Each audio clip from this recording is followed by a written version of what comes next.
नमस्कार मंडळी. थंबनेल बघून तुम्हाला कळलंच असेल की आज आपण कुठली रेसिपी करणार आहोत. तुमचेही मुलं उरलेल्या भाज्या आणि पोळी खायला नाटक करतात का?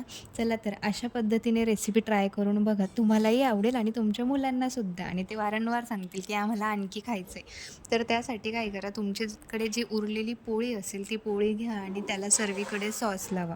सॉस लावून झाल्यानंतर टमाटा, कांदा, काकडी जे काही तुमच्या घरात अवेलेबल असेल ना, ते बारीक कटिंग करून घ्या. कटिंग करून घ्या आणि त्या पोळीच्या एका भागातच ते व्यवस्थित असं लावून घ्या.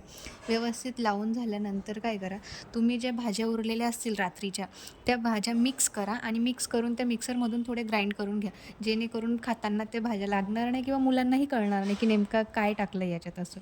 तर त्या भाज्या मिक्स करून घ्या आणि व्यवस्थित त्याचा एक लेयर त्यावर लावून द्या.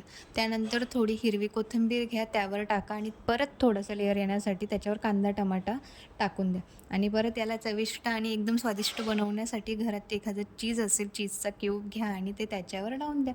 तुमच्याकडे नसेल तरी चालेल, पण असेल तर चीज टाका, अजून छान लागेल. तर त्याच्यानंतर काय करा, तुम्ही जे पोळी आहे ना तिला फोल्ड करा आणि चारी साईडने असं थोडंसं दाबून पॅक करून टाका. त्याच्यानंतर गरम तव्यावर मस्त तूप किंवा तुमच्याकडे तेल असेल, तूप असेल, ते त्यात टाका आणि छान त्याच्यावर तुम्ही केलेली पोळी आहे ती ठेवा. ती ठेवून झाल्यानंतर त्याला छान पद्धतीने असं छान पद्धतीने तेल लावा, तूप लावा आणि त्यानंतर तिला छान अशी शेकून घ्या.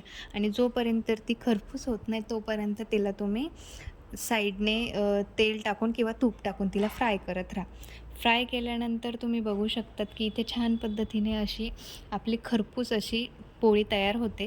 आणि ती पोळी तयार झाल्यानंतर त्यामध्ये तुम्ही जे चीज टाकलेले होते, तर त्याला ते गरम वाफेने किंवा आचेने ती छान पद्धतीने मेल्ट होतं आणि खायला एकदम कुरकुरीत आणि छान लागतं. तर त्यानंतर तुम्ही जे तयार केलेले आहेत तर ते व्यवस्थित कट करून तुम्हाला हवा तसं त्याला शेप द्या. आणि तुम्ही बघू शकता अक्षरशः तोंडाला पाणी येईल असं झालेलं आहे. कुणीच म्हणणार नाही की पोळी आणि भाजीचा नाश्ता आहे. चलो ट्राय करून बघा. बाय.